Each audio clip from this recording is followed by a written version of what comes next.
Once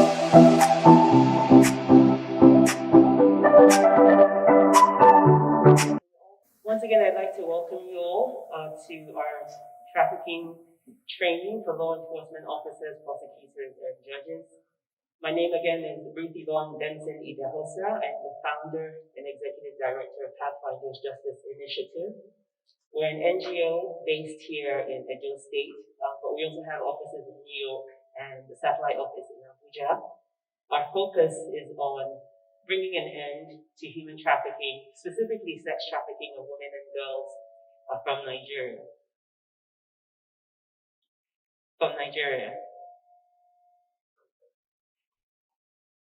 About this time, maybe 2 years ago, about June of 2018, we conducted a gap analysis. And the purpose of that gap analysis was to try to understand what some of the gaps were in human trafficking in Nigeria, and looking at unsafe migration as well. And as a result of that gap analysis, there were several aspects of law enforcement and prosecution that came to light that were gaps within the system. So the three areas that we identified in the gap analysis, which included, about 35 or 40 stakeholders, some of you were present there, as far as prosecution was concerned, was the areas of identification and investigation, really gathering and securing high-impact evidence, survivor-centered, trauma-informed tactics, and also for prosecution, the legal framework itself, equipping judges and prosecutors. Because what we found in the gap analysis was that we had some judges that were not necessarily familiar with the law, and were giving fines as alternatives to incarceration. And then the third area was collaboration, and this was something that we found consistently was a struggle, regardless of whether it was for prosecution, or whether it was for awareness raising, or just within CSOs.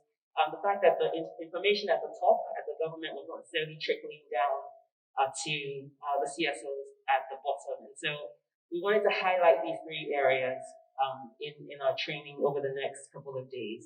But just to tell you a little bit about Pathfinders and the work that we're doing, our mission is, like I mentioned, to eradicate modern-day slavery and also to liberate survivors of trafficking within Nigeria.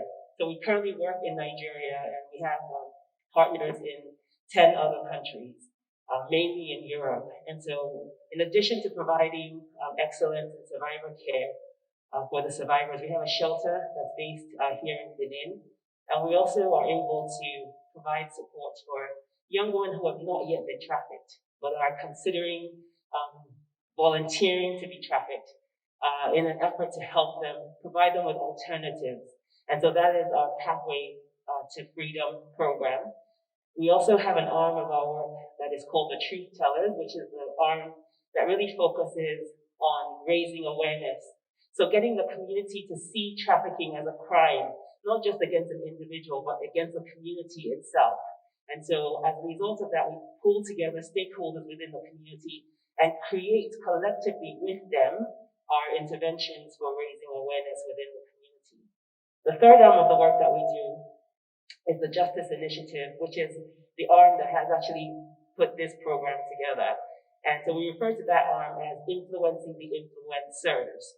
So the people who have the power to end trafficking, which many of you within the room have access to. We bring those people together, we conduct trainings, we consult, we do some research. Some of you may have received our research reports that should be gracefully passed along.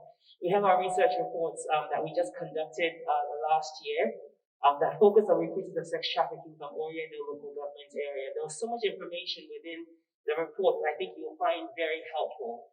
So one of the things I wanted to highlight, for example, is that a lot of times people say, well, Edo State is not the poorest state in Nigeria. Why is it that you have people being trafficked from here? And one of the things that the research showed us was that the comparison of poverty was not a comparison based on the World Bank or $1.90 a day of people living in abject poverty. What we found from the 3,600 people that we surveyed and the 60 members of the focus group discussions and the key informant interviews was that the comparison that people from Edo were making were to their counterparts that were in Europe.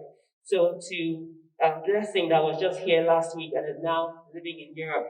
You're posing next to a Lamborghini, you're pretending to be living the life. That's where the comparison is made. That's why they consider themselves poor. And so that was one of the highlights that we found within the report. Another thing on prosecution that we found within the report was that people wanted to help and provide information to law enforcement, but they didn't trust law enforcement. They felt that because of their experiences in the past with law enforcement, they weren't able to really present that information in a way that they knew would be meaningful.